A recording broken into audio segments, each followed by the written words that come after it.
ナスとひき肉の辛味噌丼です。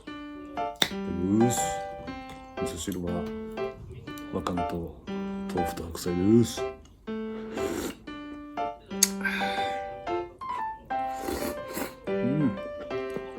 だし出てる。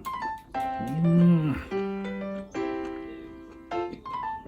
っとどんな味なんでしょうか。いただきます。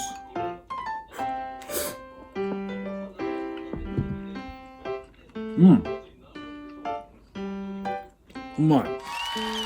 思ってたより辛くない。片栗粉がちょっと多かった。でもうまい。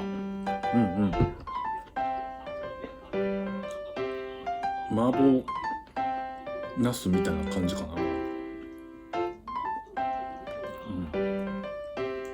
それがご飯に乗ってるという感じでしょうか。うまい。